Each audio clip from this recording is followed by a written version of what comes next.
बिस्मिल्लाहिर्रहमानिर्रहीम, अस्सलामुअलैकुम and a very good morning. साथ साथ आपको जुम्मा मुबारक कहूँगी जी। गुड मॉर्निंग पब्लिक के एक नए एपिसोड के साथ मैं हूँ अर्मिला हसन। उम्मीद करते हैं आप बिल्कुल ठीक ठाक होंगे, मज़े में होंगे, आपकी सुबह अच्छी हुई होगी, आप बदलते मौसम को आप एंजॉय कर रहे होंगे। सर्दी नहीं आई लेकिन आने वाली है, कोई बात नहीं, let's hope for the best. इसके साथ साथ जी मुख्तलिफ खबरें, आज सुबह सुबह मौसम की सूरत हाल पे भी हमने बात करनी है। उसके अलावा आज एक अखबार में मुझे ख़याल आया कि हमने पिछले दिनों एक स्टोरी की थी और अखबार में वो ख़बर भी लगी है। उस हवाले से ख़याबान फिरदौसी के ऊपर सीवरेज पाइपलाइन का एक इशू था और आपको पता है वो गड़ा पड़ गया था और उसके ऊपर हमने काफ़ी शो और उस पर सेगमेंट्स भी किए थे। बिलाखिर उसकी बारी आ गई है। सीवरेज के लिए 1 अरब 90 करोड़ मंजूर कर लिए गए और कल इनफैक्ट मेरा जाने का इत्तेफाक भी हुआ साइट से, तो उन्होंने वो जो के लिए कॉर्डन ऑफ किया हुआ था एरिया, वहाँ पे वो कुछ कंस्ट्रक्शन या जो भी रिपेयरिंग का काम है वो शुरू करने लगे हैं। सो आई होप कि ये सारी चीज़ जो है बेहतर हो जाए। 4 किलोमीटर का आई गेस ये ट्रैक है जिसके ऊपर नया सीवरेज बिछाया जाएगा, जो कि शौकत खानम फ्लाईओवर तक 1 अरब 90 करोड़ से सीवरेज की तब्दीली होगी। बजट तो अच्छा मुख्तस किया गया है। अब अल्लाह करे कि ये बजट जब लगे और उसके बाद ये हमें गड़े पड़ते हुए नज़र ना आए, क्योंकि बड़ा मसला होता है। क्योंकि लास्ट टाइम इससे पहले भी 4-5 दफ़ा हमने इस पर बाकायदा हमारे ब्यूरो चीफ जो है उन्होंने रिपोर्ट भी किया था कि सारी चीज़ें बेहतर हुई हैं। इसके साथ साथ ये तो सुबह सुबह मैंने आपको अच्छी खबर दे दी अगर आपका रूट है या आप वहाँ पे रहते हैं। लेकिन जो ओवरऑल मुल्क की सियासी सूरत हाल है, हुकूमत और पीटीआई के हवाले से बात की जाए तो तसादुम की संगीन सूरत हाल हमें नज़र आ रही है। मुज़ाकरात के तमाम दरवाजे बंद कर दिए गए हैं, जो कि सियासी दर्जा हरारत के हवाले से अगर बात करें उसको कम करने और तनाव पैदा करने वाले मसाइल को हल करने में मददगार साबित हो सकते थे। अब तो मौलाना फजल रहमान साहब भी मैदान में आए हैं, बल्कि वो मैदान में ही थे लेकिन वो एक्टिव हुए हैं दोबारा। उन्होंने कहा है कि हुक्मरानों ने मदारस बिल पर दस्तखत ना किए तो वो भी इस्लामाबाद का रुख करेंगे। तैयार हैं जी आप chairman Pakistan peoples party Bilawal Bhutto Zardari की मौलाना फजल रहमान से मुलाकात में बिल पर सदर मुमलिकत के दस्तखत ना करने पर शदीद तहफ़्फ़ुज़ात का इज़हार किया गया है। मौलाना साहब ने आइंदा किसी भी किस्म का ताउन मदरसा रजिस्ट्रेशन बिल की मंजूरी से मशरूत कर दिया है। अब यहाँ पे ये सवाल पैदा होता है कि जी अगर मौलाना साहब इस्लामाबाद में एहतजाज की कॉल दे देते तो क्या हुकूमत जो पहले ही पीटीआई से बड़ी परेशान थी और उनके मुताबिक एहतजाज की वजह से उनको बड़े मुश्किलात हुई और उसको रोकने बल्कि वो कामयाब तो हुई है हुकूमत, तो क्या वो मौलाना साहब का एहतजाज भी रोक पाएगी और क्या वो रोकने की कोशिश करेंगे? तहरीक इंसाफ के एहतजाज के बाद बानी पीटीआई के खिलाफ जी वफाकी दारुल हुकूमत में मजीद 14 मुकदमा दर्ज होने के बाद जो दर्ज मुकदमात की तादाद है वो 76 हो गई है। जबकि 9 मई GHQ हमला केस में बानी पीटीआई पर फर्द जुर्म भी आयद कर दी गई है। दूसरी तरफ तोशाखाना जो 2 केस है इसमें अदम पेशी पर बुशरा बीबी के वारंट गिरफ्तारी भी जारी कर दिए गए हैं। अडियाला जेल के बाहर से जी पाकिस्तान तहरीक इंसाफ के जो रहनुमा है उमर अयूब, अहमद चट्टा, राजा बशारत और अजीमुद्दीन को गिरफ्तार भी कर लिया गया है। ये भी कल की एक डेवलपमेंट है। इसके साथ साथ साबिक सदर डॉक्टर आरिफ अलवी ने कहा है कि अवाम के साथ एस्टेब्लिशमेंट और हुकूमत की दुश्मनी है। जिस अंदाज से हुकूमत मुकदमात बना रही है कुछ पता नहीं चलेगा। हुकूमत की तरफ से खैबर पख्तूनख्वा में अमन पैदा करने के लिए जी ऑल पार्टीज कॉन्फ्रेंस में सूबाई हुकूमत के शिरकत से इनकार पर हुकूमत की तरफ से सख्त तनकीद भी की जा रही है। ओवरऑल डेवलपमेंट है जो मैंने आपको बता दी, इस पर तज्जिया ले लेते हैं। शनीला एमार साहिबा हमारे साथ मौजूद है, उनको खुशामदीद कहते हैं। Thank you very much Shanila, good morning, कैसी हैं आप? मैं ठीक ठाक हूँ अर्मिला, आप कैसी हैं? मैं बिल्कुल ठीक। माजरत शनीला, हमारे मुल्क के अंदर इंटरनेट ही नहीं है तो इसलिए कनेक्टिविटी के भी बड़े मसाइल रहते हैं हमारे गेस्ट के साथ जो हमें स्काइप पे ज्वाइन कर रहे होते हैं। सो आई होप कि आपकी सुबह अच्छी हुई होगी और हमने आपको ज़्यादा सुबह सुबह परेशान नहीं किया, क्योंकि हम ऑलरेडी इस सियासी सूरत हाल से खासे परेशान हैं और हम इसको रोज़ डिस्कस भी कर रहे हैं। पहले हुकूमत PTI से निबड़ रही थी जी एहतजाज को लेकर, अब मौलाना साहब भी नाखुश हो गए एक बार फिर। उन्होंने किसी भी ताउन को मदरसा रजिस्ट्रेशन बिल से मशरूत किया और उन्होंने कहा कि अगर बिल पर दस्तखत ना हुए तो वो भी अब इस्लामाबाद जाएंगे। शुक्रिया अर्मिला। बात यह है कि अगर हुकूमत ने उनके साथ कोई भी कमिटमेंट की थी और उसमें गारंटर थे बिलावल भुट्टो जरदारी, क्योंकि सबसे ज़्यादा उन्हीं की मीटिंग्स हो रही थी मौलाना के साथ और वही जाकर मौलाना को कन्विंस कर रहे थे 26वीं आईनी तरमीम के लिए, तो हुकूमत को चाहिए कि जो वादा उनसे किया और अगर उस बिल को और उन्होंने पास करवाया तब उसको कानून बनवाए, सदर ममलिकत से साइन करवा के, और ये बिलावल भुट्टो की भी जिम्मेदारी है। लेकिन बात ये है कि मौलाना साहब ने अपने आप को सियासी तौर पे भी तो रेलिवेंट रखना है ना। अब ये है कि मौलाना ना अपोजिशन में है ना हुकूमत में है, तो उन्होंने कुछ ना कुछ तो दिखाना है अपने मसल्स भी कि भाई मैं भी कुछ अहमियत रखता हूँ इस सियासी अरीना के अंदर। लेकिन मौलाना फजल रहमान से उस तरह का खतरा नहीं हो सकता जिस तरह का पीटीआई की तरफ से होता है। पीटीआई में देखें वो तो आते ही अल जहाद के नारे लगाकर हैं, और उनका फिर मकसद जो होता है वो बड़ा हाई होता है कि जी हमने हुकूमत को गिराना है, हमने अपना मैंडेट वापस लेना है, हमने बानी पीटीआई को जेल से निकलवाना है। तो मौलाना फजल रहमान एक्सट्रीम पे तो जाएंगे नहीं। उनका मकसद है सिर्फ ये कि मदारस की जो रजिस्ट्रेशन का एक्ट है उसके ऊपर साइन कर दे सदर ममलिकत, और वो किसी ना किसी जगह पे उस पर निगोसिएशन होकर उस पर बातचीत हो जाएगी। और दूसरा, मौलाना फजल रहमान कभी भी ऐसा काम नहीं करना चाहेंगे जिससे कि जमहूरियत डीरेल हो या गैर आईनी कुव्वतें जो है उनको कोई मौका मिले। तो मौलाना फजल रहमान अगर आते हैं इस्लामाबाद की तरफ तो उसको हुकूमत से उतना खतरा नहीं होगा जितना कि पीटीआई के एहतजाज या मार्च से होता है। ठीक हो गया, इतना खतरा नहीं होगा। लेकिन जब खतरे की बात आती है शनीला, तो हमने देखा है कि हुकूमत ने तहरीक इंसाफ के एहतजाज को रोकने के लिए जितनी मुमकिन हो सकती थी कोशिश की। चाहे पीटीआई वाले इतने तंग हुए ना हो, आम आवाम बड़ी तंग हुई थी, क्योंकि हमारे पास हर जगह कम्यूट करने के रास्ते बंद थे, इंटरनेट नहीं था, जो बेचारे वर्क फ्रॉम होम कर रहे थे उनके अपने मसाइल थे, ऑनलाइन बिजनेसेस, इकॉनमी, हर चीज़ डिस्टर्ब हुई थी। तो हम क्या वाकई हुकूमत को इतना फ़र्क नहीं पड़ेगा, या अगर मौलाना साहब भी एहतजाज करते हैं तो ये सारी सूरत हाल उस सिनेरियो में भी क्रिएट होगी या नहीं? ये सिर्फ तहरीक इंसाफ के लिए, क्योंकि वो ज़्यादा मुश्किल पार्टी है हैंडल करने के लिए।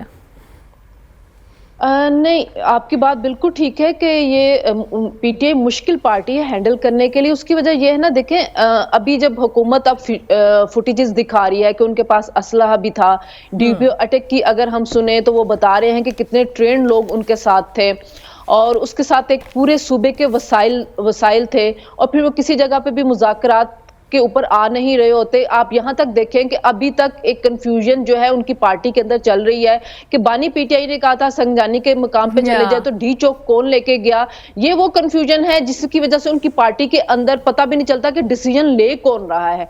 मौलाना फजल रहमान की पार्टी के अंदर ऐसा नहीं है, क्योंकि मौलाना फजल रहमान खुद पार्टी के साथ आ रहे होंगे, तो अगर उन्होंने कोई भी डिसीजन लेना है, हुकूमत के साथ कोई भी मुज़ाकरात करने, तो मौलाना फजल रहमान मौजूद हैं और वो फैसला कर रहे होंगे। यहाँ तो पता ही नहीं चलता कि जो जेल में मिल के आता है वो आके बात सही कर रहा है या जो बाहर बैठा हुआ है वो बात सही कर रहा है। क्योंकि देखें बैरिस्टर गौहर मिल के आते हैं इमरान खान साहब से, और वो आके कहते हैं कि खान साहब को हमने बता दिया है 14 लोग जो है वो जाबहक हुए हैं, और थोड़ी देर के बाद इमरान खान साहब के ट्विटर अकाउंट से आ जाता है कि नहीं जी वहां पे तो जलियांवाला बाग वाला जो है इंसिडेंट हो गया। अब समझ नहीं आ रही कि जो लीडरशिप मिल के आ रही है वो बात सही कर रही है, जो ट्विटर अकाउंट को हैंडल कर रहे हैं वो बानी का पैगाम सही तरह से पहुंचा रहे हैं। फिर तो इस वजह से मौलाना फजल रहमान की दफा मुझे नहीं लगता कि रास्ते बंद होंगे, क्योंकि वो अल जहाद के नारे लगा के नहीं आ रहे। ठीक हो गया, ये तो ठीक है, और आई होप कि ये एहतजाज की नौबत भी ना आए, क्योंकि बिलावल भुट्टो जरदारी ने जिस तरह से मीटिंग्स की थी और अगर कोई गारंटी ली थी तो आई होप कि हुकूमत उसको एड्रेस करे, क्योंकि ऐसे मौके पर के ऊपर जब लास्ट टाइम हमने देखा है कि आईनी तरमीम का मामला भी था, तो मौलाना साहब जब नाराज़ हुए थे तो हुकूमत को ऐसी क्रिटिकल सिचुएशंस में मौलाना साहब को नाराज़ करने की मुतहम्मिल नहीं हो सकती है आई गेस। तो इसलिए आई होप कि ये चीज़ें सॉर्ट आउट हो। अच्छा, मुश्किल पार्टी बहुत मुश्किलात से दो चार भी है शनीला, और अभी हम केसेस की तादाद की बात कर रहे थे बानी पीटीआई पर तो 76 हो गई है, और जो जीएचक्यू हमला केस है उसमें तो फर्द जुर्म भी आयद हो गई है। ये जो मुश्किलात हैं जिसके हवाले से एक्सपेक्टेशंस थी तहरीक इंसाफ की भी और सपोर्टर्स की भी कि जी पता नहीं शायद कम हो जाएंगी, मामलात बेहतर हो रहे हैं, बुशरा बीबी की रिहाई के बाद से चीज़ें बेहतर हो रही हैं, लेकिन आपको लगता है कि चीज़ें बेहतर नहीं हो रही बल्कि एक परसेप्शन था जो बिल्ड हुआ था उसके बाद वो बबल बर्स्ट हो गया? उसकी वजह ये है कि जो अभी जो रिसेंट इवेंट हुआ है 26 नवंबर वाला, इसने मजीद मुश्किलात क्रिएट कर दी हैं। देखिए, आपने सिक्योरिटी एहलकारों के ऊपर हमला किया है, उनको जख्मी किया है, उनके लोग जो हैं वो हलाक हुए हैं इस सारे इंसिडेंट के दरमियान, तो ये छोटी बात नहीं होती है। फिर दोनों साइडों से जो है वो कैजुअलिटी का दावा किया जा रहा है, इस रेंजर्स वगैरह भी शहीद हुए हैं, उधर से सिविलियंस भी शहीद हुए हैं, तो जान कोई एक भी जो जाती है वो बहुत अहम होती है, नहीं जानी चाहिए चाहिए इस तरह के किसी भी इंसिडेंट के अंदर। तो अभी तो पहले वो 9 मई जिसमें कहा जा रहा था कि उन्होंने रियासती इदारों के ऊपर हमले किए हैं, तो उसके साथ ही अब 26 नवंबर भी जो है वो जुराइम में शामिल हो चुका हुआ है उनके। तो बानी पीटीआई जो अब आके कह रहे हैं कि मैंने मुज़ाकराती टीम बना दी है, वो हुकूमत से मुज़ाकरात करेगी, क्यों नहीं वो पहले जो थे मुज़ाकराती टीम बना के हुकूमत से मुज़ाकरात कर लेते। उस वक्त तो वो एक ही बात कह रहे थे कि मैंने सिर्फ एस्टैब्लिशमेंट के साथ बात करनी है।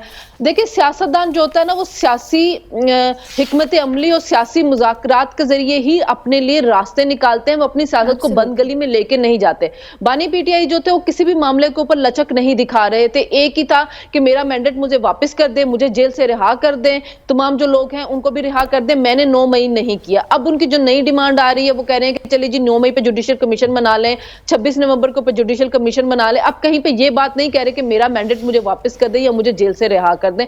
और एक उन्होंने एक कमेटी जो बनाई है उसमें वो लोग हैं जो सियासी सोच रखते हैं, उसमें बिल्कुल वो हॉकिश सोच रखने वाले अली अमीन गंडापुर हो गए या मुराद सईद जैसे जो लोग होते हैं जो भड़काते रहते हैं, उस टाइप हमाद अजहर जैसे वो लोग नहीं रखे गए। सियासी समझ बूझ रखने वाले लोगों को उस कमेटी में शामिल किया होगा, कहा गया कि हुकूमत से मुज़ाकरात करें, लेकिन उसके बावजूद वो फिर एक एक्सट्रीम ले रहे हैं कि इसके बाद मैं जो वो सिविल नाफरमानी की कॉल दे दूंगा, मैं जो बैरून मुल्क पाकिस्तानी है उनको कहूंगा कि वो रेमिटेंस मत भेजें। ये वो सोच है जो उनकी सियासत को खत्म करती जा रही है। बेहतर यह है कि अभी तो वो अपनी टीम को एक मैंडेट देते भी, आप जाएं जाके हुकूमत से मुज़ाकरात करें, जितनी लेवरेज आप ले सकते हैं पार्टी के लिए वो ले, लेकिन एक एक्सट्रीम सोच के साथ जब आप किसी को भेजते हैं तो वहां पे मुश्किलात जो है वो खड़ी हो जाती हैं। 9 मई के ऊपर अब उनके ऊपर फर्द जुर्म लग गया, बहुत ज्यादा डिले हो रहा था, कहीं ना कहीं कहा जा रहा था कि इनको बहुत कंसेशन दी जा रही है, लेकिन 26 नवंबर ऐसा वाकया था जिसमें कि मुझे लग रहा है कि बानी पीटीआई का कसूर कम था, उनकी जो वाइफ है उनका ज्यादा था। अच्छा, आपने वाइफ की बात की शनीला, आई एम सॉरी मैं आपको इंटरप्ट कर रही हूँ, लेकिन अब इसमें मसला ये है कि एक तरफ अली मोहम्मद खान साहब की जब ऑडियो आई तो उसमें चीज़ें बड़ी मुख्तलिफ हमें नज़र आई, एक राय उधर नज़र आई, फिर एक अली अमीन गंडापुर हैं और एक बुशरा बीबी का मौक़िफ़ टुवर्ड्स एहतजाज या धरने वो बड़ा मुख्तलिफ है। फिर हम दीगर बैरिस्टर गौहर की बात करें, बैरिस्टर सैफ की बात करें, दीगर जो रहनुमा है उनकी बात करें, वो एक अलग बयानिए के साथ सामने आते हैं। तो ये सारी चीज़ें तहरीक इंसाफ के अंदर भी आपको लगता है कि कन्फ्यूजन इतनी ज़्यादा मौजूद है कि सुन्नी किसकी है, क्योंकि इमरान खान साहब खुद तो जेल में हैं, वो जिसको बता रहे हैं वही उनका स्पोक्स पर्सन बन जाता है। अब अवाम किसको अपना स्पोक्स पर्सन समझे पीटीआई के बिहाफ पे जो उनके सपोर्टर हैं, ये भी एक बहुत बड़ी confusion. Do you think that? ये बड़ा अच्छा क्वेश्चन वैसे आपने किया है। बात इसी तरह की है कि एक पार्टी जिसके अंदर बहुत ज्यादा लीडर बन जाते हैं ना, और हर बंदा अपने आप को लीडर समझना शुरू कर देता है, वहां पे ऐसी ही कंफ्यूजन क्रिएट होती है। आप ये देखें कि अगर उनका कोई जो सोशल मीडिया एक्टिविस्ट है ना, वो भी थोड़ा सा पॉपुलर हो जाता है तो वो भी अपने आप को लीडर समझ के पार्टी को गाइडेंस दे रहा होता है। जो सहाफी उनको सपोर्ट करते हैं वो भी गाइडेंस दे रहे होते हैं पार्टी को। सो समझ नहीं आता कि इस पार्टी को लीड कौन कर रहा है। अगर आप अलीमा खान को सुने तो जब वो बानी पीटीआई से आके मिलती है वो एक डिफरेंट नैरेटिव दे रही होती हैं। इवन कि उन्होंने वॉइस ऑफ अमेरिका से बात करते हुए ये भी कहा कि बुशरा बीबी को तो कहा ही नहीं गया था कि आपने एहतजाज को लीड करना है, तो वो क्यों एहतजाज को लीड कर रही हैं। मिशाल यूसुफजई बात करती हैं या नादिया हटक जो बात कर रही होती है वो कहते हैं कि जी नहीं, खान साहब ने तो अली अमीन गंडापुर को और बुशरा बीबी को खराज तहसीन पेश किया कि उन्होंने सही उनकी नुमाइंदगी की है। बैरिस्टर गौहर बाहर आते हैं तो वो आके कहते हैं कि नहीं जी, खान साहब जो है वो तो मुज़ाकरात की तरफ जा रहे हैं। खान साहब कह रहे थे कि हमने संगजानी की साइड पे जाना और उन्हें पता ही नहीं है कि बुशरा बीबी गई हैं, उनको तो बताया गया कि बुशरा बीबी एहतजाज में थी, ये भी हमने सुना। जी, यही मैं बता रही हूँ ना कि अलीमा खान ने भी यही बात कही है। तो ये वो कंफ्यूजन है जिसकी वजह से पार्टी को पता ही नहीं, वर्कर्स को पता नहीं हमने क्या करना है। देखें, पीटीआई का वर्कर बड़ा कमिटेड है। हमने देखा है कि उन्होंने पहले भी अभी भी डी चौक पे बड़ी मार खाई है। आंसू गैस शेल उन्होंने बर्दाश्त किए हैं, रियासत की जो के सामने उन्होंने मजाहमत की है, वो आए हुए थे बानी पीटीआई के लिए। लेकिन ऊपर से जो लीडरशिप है वो इतनी कंफ्यूज है, उनको पता ही नहीं था हमने करना क्या। के साथ कब तक कमिटेड रहेगा सपोर्टर जब एक वोटर या सपोर्टर को आपने एक जगह पे लाके क्लूलेस छोड़ दिया है, आपकी कोई है ही नहीं लीडरशिप वहां पे जो उनको गाइड करे कि क्या करना है। तो फिर जब आप बाद में इस तरह की सूरत हाल का सामना करना पड़ता है तो फिर लीडर तो निकल जाते हैं, आवाम भी फंसती है। बेचारे जिनके बेटे और जो सारे मामलात में मुलव्वस होते हैं, फिर उनके चीज़ें भी बड़ी फैमिलीज इफेक्ट होती हैं। तो आई होप कि जो कंफ्यूजन है ये तहरीक इंसाफ इंटरनली क्लियर कर ले, ताकि वोटर या सपोर्टर को भी पता हो कि उन्होंने करना क्या है। वो अगर सड़कों पर निकल रहे हैं, कुछ कर रहे हैं, तो ये दंगे फसाद के लिए हम मुतहम्मिल नहीं हो सकते हैं। हमें एक पुरअमन एहतजाज करना है। अगर आपने अपना कुछ भी मनवाना है तो it should be very peaceful. आपने स्टेट को नुकसान नहीं पहुंचाना, इदारों को नुकसान नहीं पहुंचाना। ये एक चीज़ जो है तहरीक इंसाफ को सॉर्ट आउट करने की जरूरत है। थैंक यू वेरी मच शरीला, बहुत शुक्रिया कि आपने अर्ली इन द मॉर्निंग हमें ज्वाइन किया। शरीला अमार साहिबा हमारे साथ मौजूद थी, सीनियर सहाफ़ी हैं, तज्ज़ियाकार हैं, मौजूदा सियासी सूरत हाल के ऊपर अपना तज्ज़िया दे रही थी। हम ब्रेक लेंगे, ब्रेक के बाद वापस आएंगे। आप देखते रहिए गुड मॉर्निंग पब्लिक।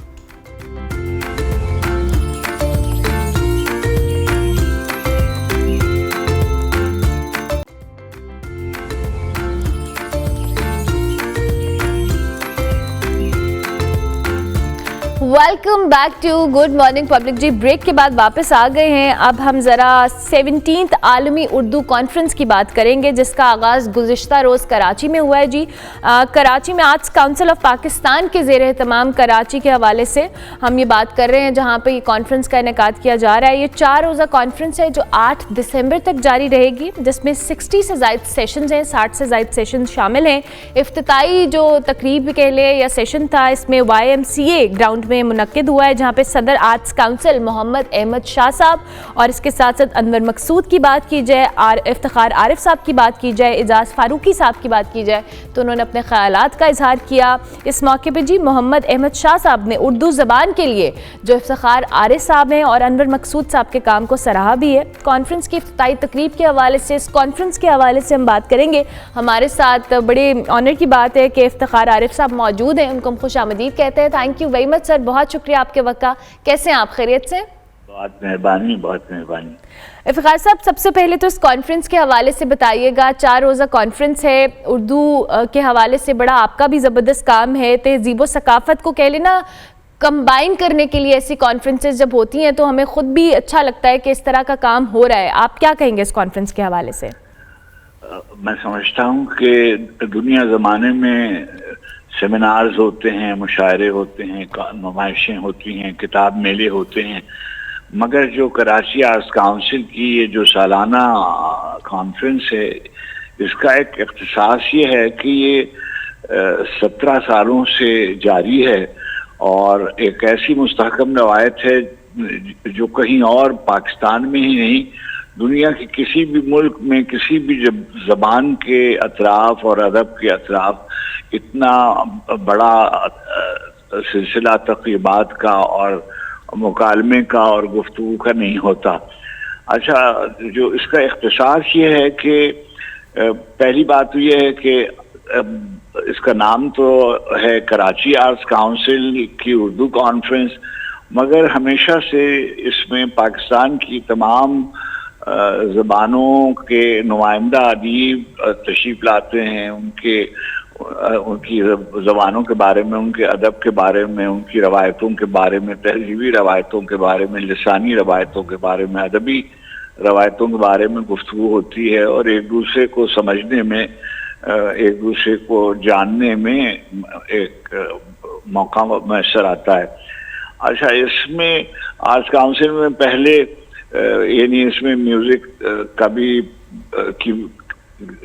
की तरबियत का भी इंतज़ाम है, इसमें मुसव्विरी की तरबियत का भी इंतज़ाम है, मुख्तलिफ क्लासेस वगैरह होते हैं। अभी इन्होंने एक बहुत ही बड़ा कोई 40 दिन को मुहित एक बैनुल-अक़वामी थिएटर का बंदोबस्त किया था।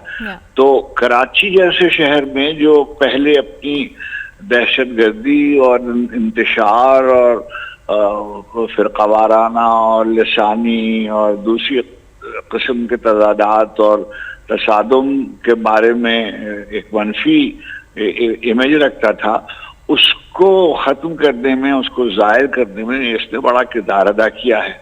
बड़ी तादाद में नौजवान और हमारी बच्चियां और ख़वातीन तशरीफ़ लाती हैं। किताबों का एक बाकायदा मेला सा भी लगता है, पाकिस्तान के बड़े पब्लिशर्स अपने स्टॉल्स लगाते हैं और किताब कल्चर से और किताब लिखने वालों से किताब पढ़ने वालों का इज्तिमा और मेल जोल और एक दूसरे से, जिसे आप अंग्रेजी में इंटरेक्शन कहते हैं, ये एक बहुत ही मुस्बत बात है। और तमाम यानी कभी मैं इतनी देर से आ रहा हूँ और बहुत ही खुलकर गुफ्तगू होती है मसाइल पर, पाकिस्तान के मसाइल पर, बैनुल अक़वामी मसाइल पर, ऐसे मसाइल जो पाकिस्तान को मुतासिर कर रहे हैं और अहमियत के हामिल हैं। तो मैं समझता हूँ कि ये एक बहुत ही आम तौर पर जो तकरार होती है वो बासी कर देती है रवायतों को भी और चीज़ों को भी, मगर यही तकरार जो है ये एक रवायत बन जाती है। तो कराची आर्ट्स काउंसिल की जो ये रवायत है ये पाकिस्तान का मुस्बत इमेज बैनुल अक़वामी सतह पर पेश करने में बहुत अहम किरदार अदा करती है।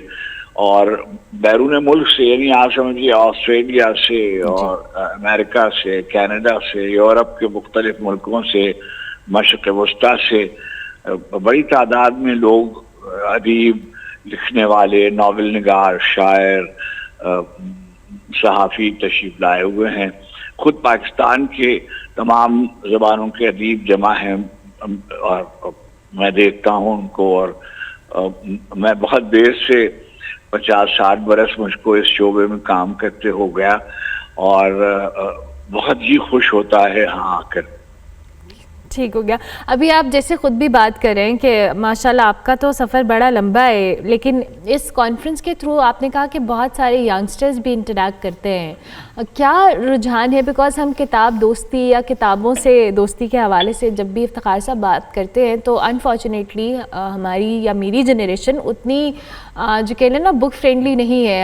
हमारे अंदर बहुत कम ऐसी रेशो है जो कि किताबें पढ़ते हैं या समझते हैं या पढ़ना चाहते हैं। आपने क्या ऑब्ज़र्व किया अपने इस सफ़र के दौरान भी, और जब से ये 17th कॉन्फ्रेंस है, आप इस कॉन्फ्रेंस का हिस्सा हैं, कितना रुझान आपने यंगस्टर्स का देखा है? जी हाँ, मैंने आपसे गुजारिश की कि अभी आप देखिए कि अगर यानी इस कदर नौजवान ना आ रहे होते तो तिजारत जो है वो नुकसान का सौदा, खसारे का सौदा कोई पब्लिशर नहीं करता।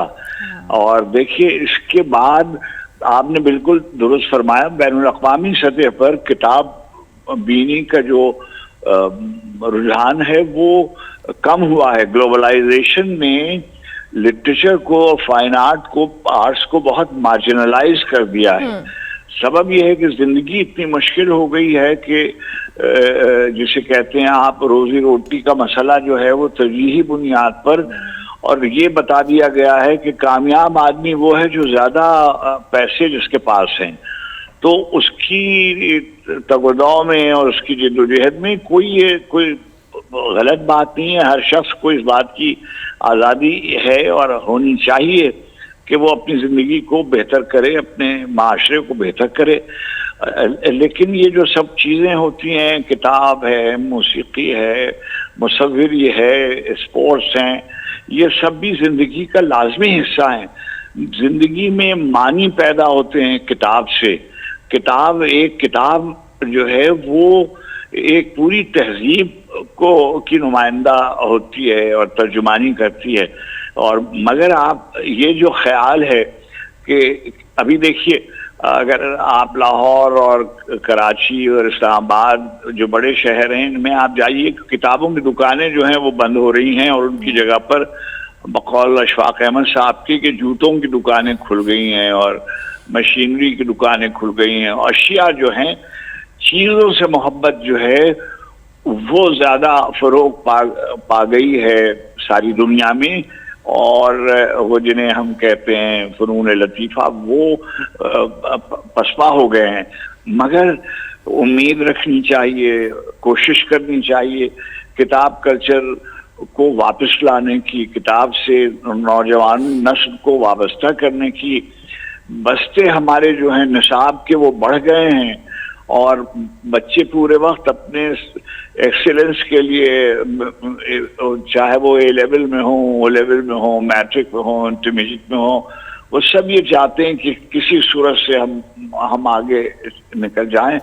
नतीजा ये होता है कि जो साथ साथ किताब, आम किताब, नावल, शायरी, ड्रामा, मौसीकी, स्पोर्ट्स, हमारे ज़माने में यानी मेरी जनरेशन जो थी, उसके बाद वाली जनरेशन 2-3 नस्लें आई, हम गोया अपने निसाब को, निज़ाम तालीम को ऐसा नहीं बना सके जिसमें किताब से रिश्ता उस्तवार रहता, और किताब से रिश्ता उस्तवार रहेगा तभी सही माना में देरपा तरक्की हो सकेगी।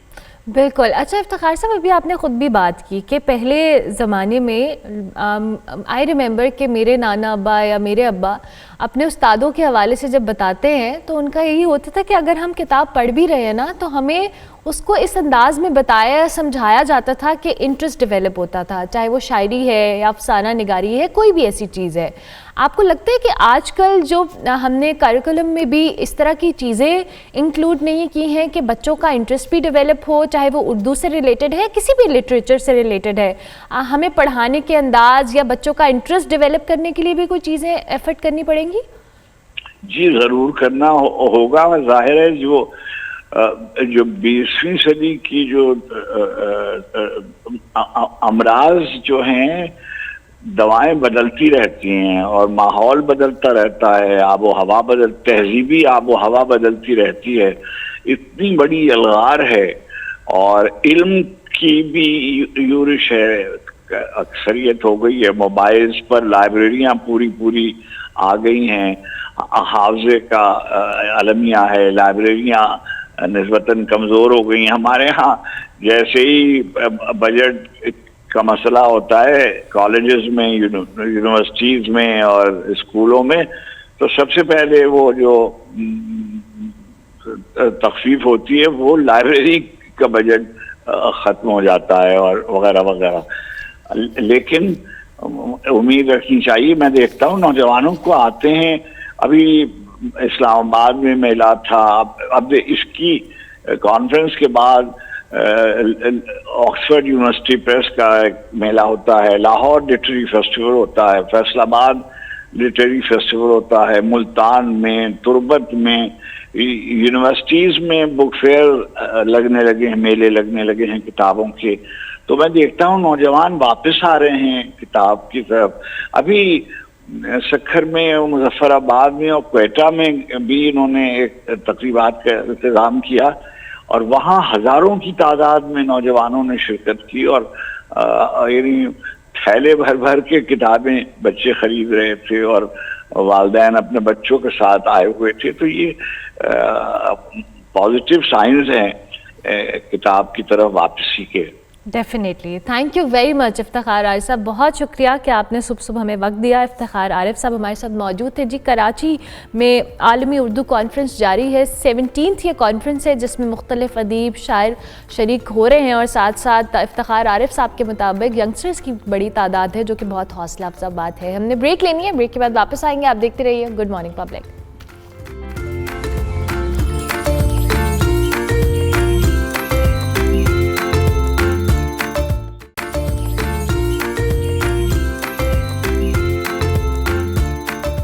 Welcome back to good morning public. जी, ब्रेक के बाद वापस आ गए। अब हम याद करेंगे अजीज़ मियाँ कवाल को, जिनकी 24वीं बरसी आज मनाई जा रही है। उनका शुमार पाकिस्तान के मकबूल तरीन कवालों में होता है। उनकी ज़िंदगी के हवाले से आपको ये रिपोर्ट दिखाते हैं। मुनफरिद अंदाज, दिलकश आवाज और बेमिसाल शायरी के बाइस कवाली की दुनिया में आला मकाम पर फाइज अजीज मियाँ कवाल 17 अप्रैल 1942 को दिल्ली में पैदा हुए। क़याम पाकिस्तान के बाद लाहौर में सुकूनत इख्तियार की। उस्ताद अब्दुल वहीद से फन कवाली सीखने के बाद पंजाब यूनिवर्सिटी से फारसी, उर्दू और अरबी में MA की डिग्रियां हासिल। अपने मुनफरिद भारी भरकम और बारोब अंदाज़े गायकी के बाइस वो दुनिया भर में इंतहाई इज्जत व एहतराम की निगाह से देखे जाते थे। उन्होंने अल्लाह ही जाने कौन बशर है, तेरी सूरत निगाहों में फिरती रहे, मैं शराबी समेत सैकड़ों कवालियां गाकर शोहरत की बुलंदियों को छुआ। उनकी ज्यादातर कवालियों की शायरी भी उनकी अपनी तख्लीक करदा थी। उन्हें तवील तरीन कवाली करने का एजाज भी हासिल है। उनकी कवाली हशर के रोज ये पूछूंगा का दौरानिया 1 घंटा 55 मिनट है। हुकूमत पाकिस्तान ने 1989 1981 में उन्हें सदारती तमगा बराए हुस्ने कारकर्दगी से नवाजा। 6 दिसंबर सन 2000 को 58 बरस की उम्र में जहान फानी से कूच कर गए। आपकी तदफीन आबाई कब्रिस्तान मुल्तान में की गई। अजीज़ मियाँ कवाल के हवाले से आपने ये रिपोर्ट देखी, आज उनकी 24वीं बरसी है। आगे बढ़ते हैं जी, अब आपको कराची लिए चलते हैं, जहाँ पे बेज़ुबान जानवरों को खाना खिलाने वाले जो शहरी हैं सैयद फैसल, वो एम्बुलेंस के नाम से एक मोटरसाइकिल पर सड़कों पर मौजूद रहते हैं और वहाँ पर जो भूखे जानवर होते हैं उनको खाना भी खिलाते हैं और ज़ख्मी जानवरों की तिबी इमदाद भी करते हैं। उनके हवाले से मासूम अली से जान लेते हैं।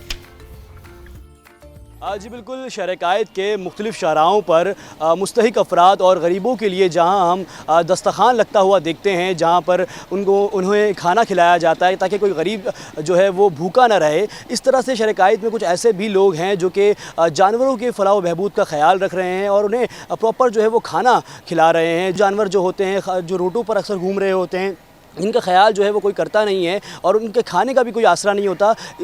उन जानवरों का जो है वो ख्याल किया जा रहा है। एक शख्स मेरे साथ मौजूद हैं जो कि ये काम कर रहे हैं, उनसे आपको आज मिलवाएंगे हम। सैयद फैसल हमारे साथ मौजूद हैं। सर, मुझे बताइएगा कि ये जज्बा कहाँ से आया काम करने का और कितने टाइम से आप ये काम कर रहे हैं? अस्सलाम वालेकुम। देखिए, जज्बा ऐसे आया कि मैंने कहा कि भाई आप किसी को सुख नहीं दे सकते हैं तो किसी को दुख भी नहीं दें, खुशी नहीं दे सकते हैं तो गम भी नहीं दें, किसी का एहसास करें। क्योंकि देखें, ये जो आप नेकी स्ट्रे एनिमल्स को करते हैं ना, जो जानवर जंगली जानवर हैं, ये दुआ उनकी लगती है और आप कामयाबी की तरफ गामजन हो जाते हैं। उनकी दुआ लगती है, आप उनको पानी पिलाएं, खाना खिलाएं। एक छोटी सी मिसाल ये है कि देखें, एक लेडी थी, उसके बड़े क्राइसिस थे। मेरे सामने का वाक़या है, वो चूटियों को रात को चीनी देती थी, आटा देती थी। अभी माशाल्लाह से वो ख़ुद गाड़ी ख़रीद रही हैं, तो उनकी दुआ लग गई। दूसरा ये कि मुझे तो अभी तकरीबन 2-2.5 साल हो गए हैं ये काम करते हुए। मैं स्पेशली जो रात को काम करता हूँ, फूड सप्लाई करता हूँ रात को, सिर्फ मुझे कहना ये है कि जैसे मैं कुत्ते को, जंगली कुत्ते को पट्टे डालते हैं, ख़रीद के डालता हूँ, तो वो चोरी हो जाते हैं पट्टे, यानी वो भी नहीं छोड़ते। अब मैं अगर घर बना रहा हूँ, डॉग का कोई घर बना रहा हूँ, गत्ते का बना रहा हूँ, तो कूड़े चुनने वाला दूसरे दिन गत्ते उठा के ले जा रहा है। अगर लोहे का बना रहा हूँ तो वो चोरी हो जाता है। तो ये अवेयरनेस भी लोगों को देनी होगी कि भाई ये घर जो है, ये या हम पॉट रखते हैं, खाने पीने का पॉट रखा, अब स्टील का पॉट रखूँ तो चोरी हो जाता है फ़ौरन। तो ये लोगों को ख्याल करना चाहिए कि यार ये नेकी के लिए रखा हुआ है, तो उसमें बजाय उसके कि उसमें हिस्सा बने, खाना पीना उसमें दें और मखलूक के जो है ना वो काम आए। अच्छा फैसल भाई, मुझे ये बताइएगा कि आप वैसे तो पेशे से क्या काम करते हैं, ये बताइएगा। और दूसरा कि आप ये रिहाइश आपकी किस तरफ है और आप शहर के किस किस इलाकों में आपने कोई मखसूस इलाके चुने हुए जहाँ पर आप जानवरों को खाना खिलाते हैं, ये बताइएगा। देखिए, मेरा जो हमारा एक फ़ैमिली बिज़नेस था एजुकेशन काउंसलिंग का, ओवरसीज़ एजुकेशन का, तो वो हम कर रहे थे। उसके साथ मैंने कहा यार उसके साथ साथ नेकी भी करूँ, सदका जारिया भी बनूँ, लोग अपने महरूमीन के लिए सदका जारिया बने। हम फ्री सर्विसेज देते हैं, फूड हमें दें, लेफ़्ट ओवर दें, हम सप्लाई करेंगे फ्री। तो ये है कि लेफ़्ट ओवर लोग मुझे देते हैं, शादी हॉल से भी कलेक्ट करता हूँ, मैं बता चुका हूँ। जैसे अभी आपने पैकेट्स भी देखे, लोग पैकेट्स भी देते हैं। तो ये कि इसमें ये कि किसी को जानवर को तंग नहीं करें, परेशान नहीं करें, उनको अच्छा नहीं कर सकते तो उनके लिए बुरा भी नहीं करें। इसके अलावा जो आप जो चीज़ें ख़ास तौर पे डॉग फूड जो होता है, कैट फूड जो होता है, ये जो काफ़ी महंगा भी आता है, ये ख़रीदते हैं, मतलब कोई इसके लिए आपको डोनेशन वगैरह देता है या आप अपनी जेब से लेते हैं? डिपेंड करता है, कभी जेब से लेता हूँ, कभी कोई, मैंने आपको बताया कि स्टूडेंट बहुत सारे हैं, तो वो हम लोग एक ग्रुप में एक कैंपेन चलाते हैं, तो वो अरेंज हो जाता है खाना। अब वो लेफ़्ट ओवर की सूरत में हो या पैकेट्स की सूरत में हो, तो ये एक देखें, लोग भी वसीला बनते हैं। अच्छा, नेकी का काम है, तो आप भी वसीला बने हैं।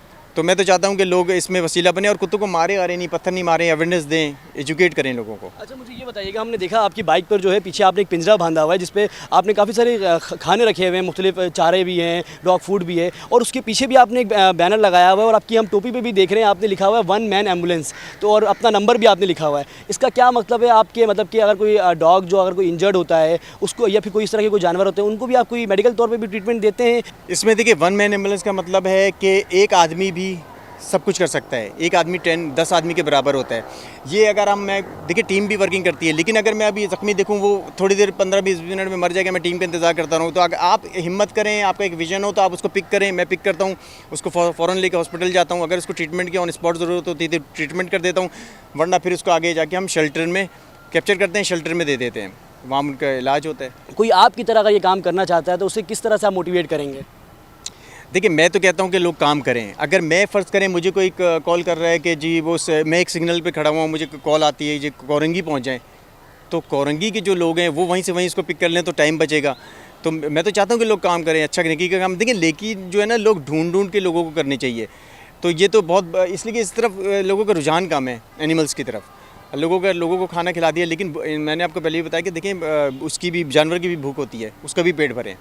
जी बिल्कुल, जैसा कि आपने सुना, हमारे साथ इस वक्त मौजूद थे सैयद फैसल, जो कि एक बहुत ही अच्छा काम कर रहे हैं, और इस तरह से कई ऐसे शरकायत में लोग हैं जो कि इस तरह के काम कर रहे हैं और भूखे जानवरों को और पंछियों को जो है वो खाना खिला रहे हैं, और इन्हीं लोगों की वजह से जो है वो आज इंसानियत जो है कहीं ना कहीं ज़िंदा है। जी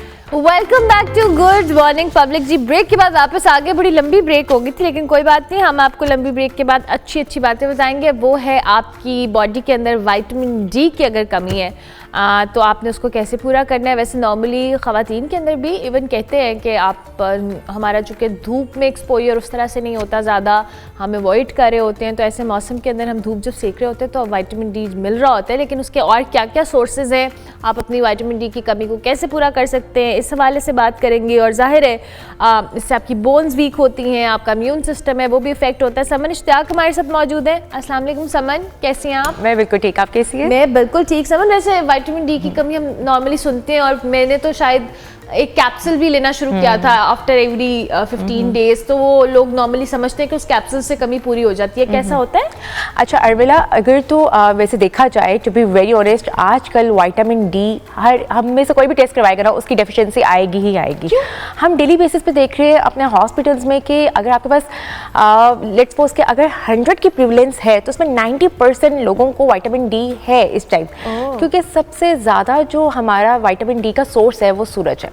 और आजकल जो हमारी इंडोर एक्टिविटीज़ हो गई हैं, हमारे काम की वजह से, वर्कलोड की वजह से हमारे पास टाइम ही नहीं है कि हम सन का एक्सपोजर लगता है कि धूप हमारी स्किन खराब कर देती है। एग्जैक्टली।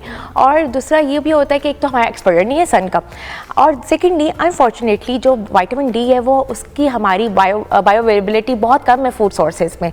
हमें आइडिया नहीं है कि हमने किस फूड के साथ हमने कौन सा लेना है। जैसे कैल्शियम हम अक्सर ले रहे होते हैं, कैल्शियम लेने हैं, लेकिन कैल्शियम जो है विटामिन डी के बगैर आपके बॉडी में एब्जॉर्ब नहीं हो सकता। अच्छा, जहां आपके लिए कैल्शियम ज़रूरी है वहीं पे उसके साथ साथ आपके लिए विटामिन डी का सप्लीमेंट लेना बहुत जरूरी है। हम जो कैल्शियम के सप्लीमेंट्स ले रहे होते हैं, तो हमारी हम रोज सुबह उठ के जो एक वो पानी में डाल के पी रहे हैं, तो वो असर नहीं कर रहे हमारी बॉडी? बिल्कुल भी नहीं, क्योंकि जब तक आपके उसके सप्लीमेंट में विटामिन डी या मैग्नीशियम नहीं होगा, आपकी एब्जॉर्प्शन नहीं हो सकती कैल्शियम की उतनी तो नाज़रीन, अगर आप सुबह सुबह ही उठ के अपना टाइम ज़ाया कर रहे हैं वो पानी की गिलास में, तो आपको एब्जॉर्ब नहीं, अगर आप विटामिन डी साथ नहीं ले रहे। अच्छा मिला, सबसे ज़्यादा ये है कि अभी आजकल हमारे यहाँ पे भी मैथ्स है कि अगर हम सोकर उठ रहे हैं और हम लेथार्जी फील कर रहे हैं, आजकल देखा जाता है ना, सोकर भी आप एक साउंड स्लीप के बाद भी उठ रहे हैं तो आप थके हुए हैं। Ask me about it. रोज सुबह आजकल ये हो रहा है कि मुझे लग रहा है कि मेरी नींद नहीं पूरी हो रही है। एग्जैक्टली ऐसी है। और उसमें हमें लगता है कि हमारा आयरन की डेफिशिएंसी है, हम फौरन जाते हैं, हम सीबीसी करवा लेते हैं कि एचपी कम है, बट उसके पीछे जो आपका सबसे बड़ा कल्प्रिट है वो आपका विटामिन डी है। कि विटामिन डी की डेफिशिएंसी की वजह से आपको सिर्फ ये नहीं है कि हमें लगता है कि विटामिन डी की डेफिशिएंसी तो हड्डियों का मसला होगा, विटामिन डी की डेफिशिएंसी से आपकी इम्यूनिटी डाउन हो सकती है, आप थके थके रह सकते हैं, आपका जो मूड है वो हर टाइम जो है आपका वो डाउन रहता है। ये सारे सिम्टम्स है जिसकी वजह से हमें लगता है कि विटामिन डी की डेफिशिएंसी है। बोन हेल्थ तो एक शुरू से हम सुनते हुए आ रहे हैं ना, कैल्शियम और विटामिन डी आपकी बोन हेल्थ के लिए ज़रूरी है। अगर हड्डियों का मसला है तो हमें लगता है कि विटामिन डी है, लेकिन विटामिन डी आपकी ओवरऑल बॉडी पे बहुत इफेक्ट करता है। तो सबसे ज़्यादा ज़रूरी है कि आपको एवरी 3 मंथ्स के बाद आपको अपना विटामिन डी, कैल्शियम, ये सारे टेस्ट करवाने चाहिए ताकि हम एवेलुएट कर सकें कि बॉडी में कितनी डेफिशिएंसी है, उसके बाद हम जो है कोई सप्लीमेंट स्टार्ट करें। वैसे तो यार बड़ा मुश्किल काम कह रही हैं कि एवरी 3 मंथ्स, क्योंकि हम नॉर्मली नजरअंदाज कर देते हैं और नहीं कराते हैं। लेकिन अच्छा मुझे बताएं समन, सोर्सेज क्या है? एक तो हमने अब ये मौसम ऐसा है कि जिसमें हम धूप में बैठ सकते हैं, धूप का एक्सपोजर ले सकते हैं, वो भी एक डेफिशिएंसी हमारी होती है। उसके अलावा जो फूड सोर्सेज हैं वो भी बताएं। अच्छा अर्मिला, सबसे ज़्यादा जो विटामिन डी पाया जाता है वो आपके अंडे में और आपके फिश में और आपके गोश्त में, बट ड्यू टू इन्फ्लेशन हम डेली बेसिस पे फिश नहीं खा सकते हैं, और वैसे भी रिकमेंडेड है कि आपने वीक में 2 बार लेनी है, ठीक है, और गोश्त भी हम डेली बेसिस पे नहीं देते। तो बायो अवेलेबिलिटी हमारे फूड सोर्सेज में विटामिन डी की कम है, बट इसके साथ अगर आप अपने हेल्थ प्रोफेशनल को कंसल्ट करते हैं तो वो आपको बता देते हैं कि आपकी डेफिशिएंसी के अकॉर्डिंगली आप कौन सा सप्लीमेंट ले सकते हैं, कितनी डोज में ले सकते हैं। वैसे हम ये कहते हैं कि वंस अ मंथ ले लें, वो कैप्सूल्स भी आते हैं, इंजेक्शंस भी आते हैं, डिफरेंट उनके ब्रांड्स के होते हैं, तो आप उसको, लेकिन हमेशा मैं यहाँ पे बताती हूँ कि हम विटामिन डी ले रहे हैं तो जूसेस के साथ ले रहे हैं या पानी के साथ ले रहे हैं। विटामिन डी की हमेशा जो आपने जो भी लेनी है मेडिसिन या टैबलेट या जो भी इंजेक्शन, वो हमेशा आप दूध के साथ लेते हैं। दूध के साथ उसकी एब्जॉर्प्शन ज़्यादा अच्छी होती है क्योंकि कैल्शियम होता है। एग्जैक्टली। तो आपने वो जो विटामिन डी है वो आपने कैल्शियम के साथ लेना है, और आयरन हमेशा आप फ्रूट जूसेस के साथ लेते हैं, आयरन आपने हमेशा दूध के साथ नहीं लेना। ओके, अच्छा ये बड़ा एक इम्पॉर्टेंट चीज़ है, और नॉर्मली मैंने एक दफ़ा पहले भी एक न्यूट्रिशनिस्ट से कंसल्ट किया था, शी सेड कि हम जब सप्लीमेंट्स भी ले रहे होते हैं हमें रियलाइजेशन नहीं हो रही होती कि हम किस सप्लीमेंट को कैसे ले रहे हैं, उसका टाइम क्या इनका कोई स्पेसिफिक टाइम भी होता है कि सुबह आपने नाश्ते के साथ लेनी है या आप शाम को ले रहे हैं, किस टाइम आपको, अगर आप कोई कैल्शियम का ले रहे हैं, विटामिन का ले रहे हैं, तो सप्लीमेंट कंज्यूम करने के टाइमिंग्स क्या होता है? अच्छा उर्मिला, ये बहुत बहुत अच्छी आपने बात की, क्योंकि हमें नहीं पता हो रहा होता कि हमने किस टाइम पे किस फूड सोर्स के साथ लेना है, किस चीज़ के साथ हम ले रहे होते हैं, लेकिन 6-6 माह साल हम ले रहे होते हैं, बाद में हम जब अपने टेस्ट करवाते हैं या अपने हेल्थ प्रोफेशनल के पास जाते हैं तो हमें लगता है कि वहीं के वहीं हम खड़े हैं, कोई भी हमें इंप्रूवमेंट नहीं हुई। तो वहाँ से पता चलता है कि आप क्या गलती कर रहे हैं कि किस टाइम पे ले रहे हैं।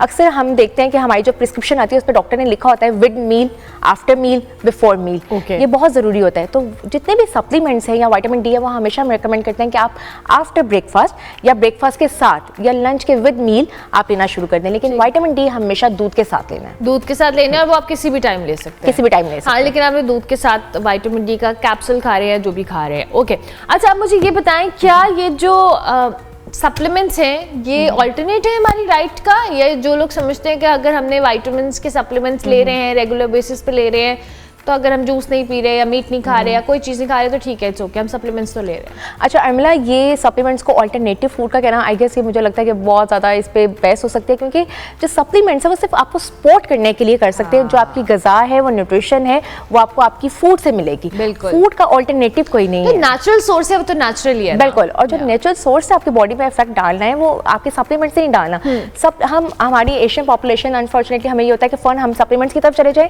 शॉर्ट जो मेथड्स हैं हमारे क्विक मेथड्स उनकी तरफ चले जाएं कि सप्लीमेंट दे दें। तो खुद कहती हूँ आप ना इतना लंबा चौड़ा डाइट प्लान दे, सप्लीमेंट दे दें, क्या खाना है। एग्जैक्टली। और हमें इवन हमारे पास जो पेशेंट्स आते हैं, क्लाइंट्स, वो यही कहते हैं कि हमें वेट लॉस का डाइट प्लान मत बताएं, हमें सप्लीमेंट बता दें कि जो दिनों में हमें पतला कर दें या दिनों में मोटा कर दें। तो आई विश ऐसा कुछ होता है, नहीं होता, ट्रस्ट भी नहीं होता, दिनों में हमें कुछ पतला नहीं करता। एग्जैक्टली। और अगर आपको कर भी देता है तो उसके आप ये देखेंगे लॉन्ग टर्म आपके साइड इफेक्ट्स कितने हैं। तो ये सबसे ज़्यादा ज़रूरी है कि आप सप्लीमेंट ले ज़रूर सकते हैं, बट जो आपकी डाइट है वो बहुत ज़रूरी है। आपकी न्यूट्रिशन होगी तो आपकी जो आपका एक एज के अकॉर्डिंगली आपका वेट होना चाहिए वो होगा, तो आप बहुत आपकी इम्यूनिटी बूस्टअप हो सकती है, आपकी गट हेल्थ अच्छी हो सकती है और आप क्रॉनिक डिजीज से बच सकते हैं।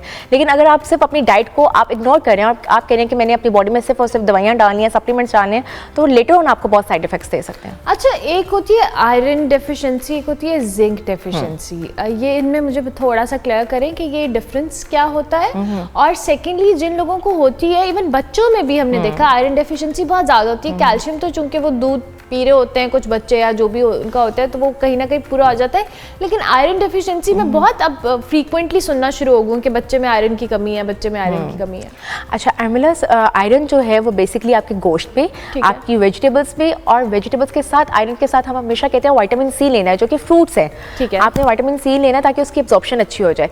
हम देखते हैं किड्स आर वेरी चूजी, वो जंक की तरफ जा रहे हैं आजकल, वो घर का खाना नहीं खा रहे। आप नहीं देखेंगे आजकल घर में बच्चे जो है ये प्रोटीन इनटेक ले रहे हैं, अंडा, कीमा, गोश्त, फ्रेश और सब्जियां, वो बच्चे नहीं खा रहे, बड़े भी नहीं खा रहे, बड़े भी नहीं खा रहे। और ये आई गेस ये हमारी ही हैबिट्स हैं जो उनमें जा रही हैं। हम भी उनके सामने जंक की तरफ जा रहे हैं, हम भी घर बैठ के घर की जो खाने उनको प्रेफर नहीं कर रहे। तो आप ये देखेंगे आजकल बच्चों में अर्ली एज में आप आयरन की डेफिशिएंसी भी देखेंगे, विटामिन डी की भी। आप बच्चे को थोड़ा सा भगाएं, हम अपनी एज में तो हम लोग भागते होते थे, आउटडोर एक्टिविटीज कर रहे होते थे, सब कुछ कर रहे होते थे, तो वो इतना अच्छा। वैसे मुझे लगता है हमारे अंदर भी एनर्जी उस हिसाब से है ही नहीं जो हमारे अम्मा अब्बा माशाल्लाह उनमें है, कि वो अभी तक वॉक भी कर लेते हैं। मैं तो लिटरली स्टेयर्स चढ़ के होता है कि अच्छा क्या कर रहे हैं हम अपने साथ, क्योंकि हमारी डाइट पैटर्न्स इतने खराब सो ट्रू। और अब आप बच्चों को भी देखेंगे, बच्चों में अर्ली एज में हड्डियों के मसले आना शुरू हो गए हैं, तो इसी वजह से कि उनको हम अर्ली एज में कोल्ड ड्रिंक्स और जितना जंक है उसकी तरफ उनका रुझान ज़्यादा हो गया, और आयरन जो आपकी सोर्सेज है जिसमें आपका प्रोटीन है, आपकी वेजिटेबल्स एंड फ्रूट्स है, वो इंटेक नहीं है, जिसकी वजह से उनको ये हो रहा होता है। सेकेंडली अक्सर हम ये देख रहे होते हैं बच्चे चाइल्डहुड में वो मट्टी खा रहे हैं, ये सारी चीज़ें सॉरी वो ये चीज़ों की वजह से हो रहा होता है। ठीक है, तो ये सारा इशू होता है। ठीक हो गया, थैंक यू वेरी मच समन, बहुत शुक्रिया। समन इश्तियाक हमारे साथ मौजूद थी जी, माहिर ग़िज़ाइयत हैं। सर्दियों में किन ग़िज़ाओं का इस्तेमाल करना है, विटामिन डी की जो डेफिशिएंसी है आप इसको कैसे पूरा कर सकते हैं। धूप में बैठे हैं जनाब, इस मौसम की धूप भी बहुत अच्छी होती है। हम ब्रेक लेते हैं, ब्रेक के बाद वापस आते हैं।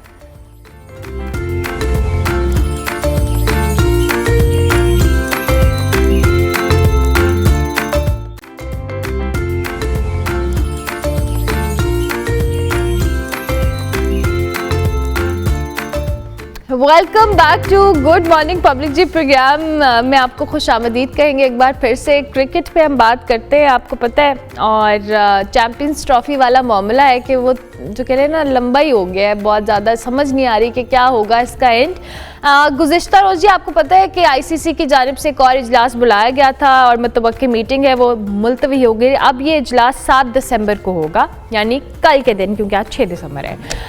पीसीबी ने इस हवाले से बड़ा क्लियर स्टांस अपनाया कि इजलास उस वक्त बुलाया जाए जब भारत हतमी तौर पर जवाब देगा। दूसरी जानिब जी भारतीय मीडिया ने यह दावा कर दिया है कि भारतीय क्रिकेट बोर्ड ने पाकिस्तान क्रिकेट बोर्ड के मुतालबे को तस्लीम करते हुए आईसीसी से जो चैंपियंस ट्रॉफी का मामला है उस पर सारे मामला तय कर लिए हैं। भारतीय मीडिया के मुताबिक जी चैंपियंस ट्रॉफी 2025 में पाकिस्तान की मेज़बानी में हाइब्रिड मॉडल पर होगी, जिसके तहत भारत अपने मैचेस जो है वो दुबई में खेलेगा, जो कि हाइब्रिड वाला वर्ड हम इस्तेमाल कर रहे हैं यहाँ पे। इसके अलावा 3 साल तक पाकिस्तान और भारत आपस में कोई भी इसी हाइब्रिड मॉडल के तहत जो है मुख्तलिफ वेन्यू के ऊपर खेलेंगे, ऑल्टरनेट वेन्यू के ऊपर खेलेंगे, और पाकिस्तान भी 2027 तक भारत में आईसीसी इवेंट्स के मैचेस नहीं खेलेगा। ये है जी चैंपियंस ट्रॉफी का मामला। इस पे क्या मामला है इस पे हम डिस्कशन करेंगे। उसके लिए इजाज़ बाकरी साहब हमारे साथ मौजूद हैं, स्पोर्ट्स जर्नलिस्ट हैं, उनको हम खुशामदीद कहते हैं। थैंक यू वेरी मच जी इजाज़, बहुत शुक्रिया आपके वक्त का।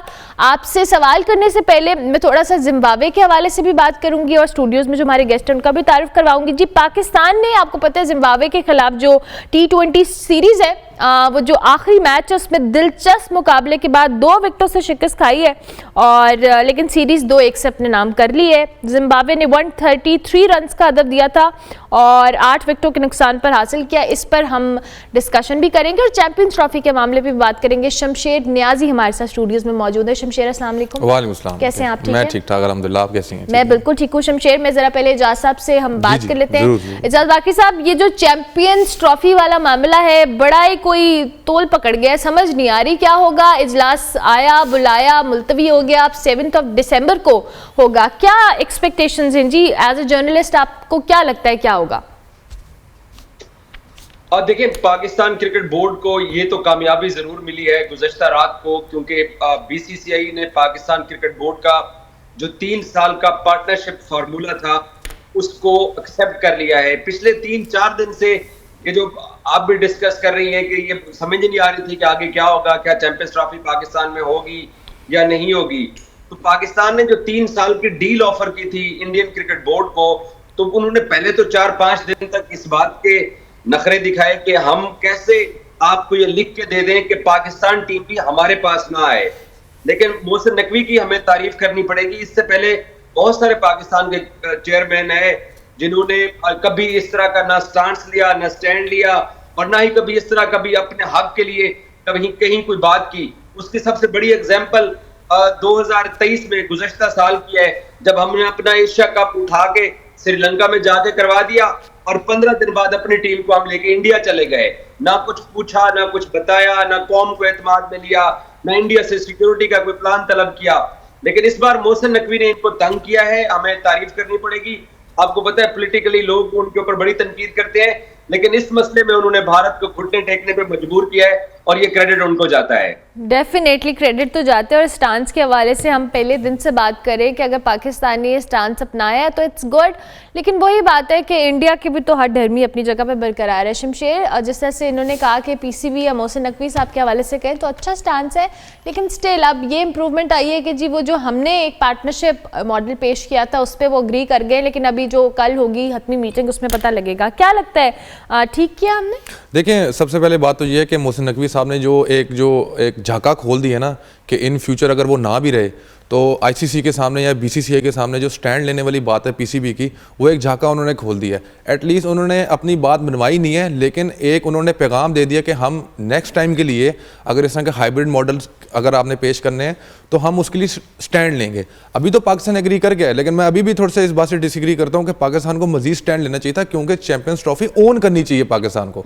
पाकिस्तान डिफेंडिंग चैंपियन है, Pakistan as a defending champion champions trophy में खेलेगा। लास्ट टाइम पाकिस्तान जीता हुआ है, तो पाकिस्तान के होम सॉइल पर ये टूर्नामेंट हो रहा है, पाकिस्तान को ओन करना चाहिए था। लेकिन जितना मोहसिन नकवी साहब ने अभी जितना स्टैंड लिया है, ये बहुत बड़ा स्टैंड है। मेरे ख्याल से जितने ही पास में हमारे जो पीसीबी चेयरमैन गुजरे उन्होंने इतना बड़ा स्टैंड कभी भी नहीं लिया। चलें ठीक है, अगर आप हाइब्रिड मॉडल पर एग्री कर गए, ओके फाइन। अब इससे होगा क्या? आपका प्लेयर फटीक होगा, आपका खर्चा बढ़ेगा, ठीक है, आपके लिए प्रॉब्लम्स क्रिएट होंगी, जो पाकिस्तान नहीं चाह रहा हो। इसलिए पाकिस्तान ने जोर लगाया कि पाकिस्तान के अंदर ही अपने होम सॉइल पर यह टूर्नामेंट करवाया जाए।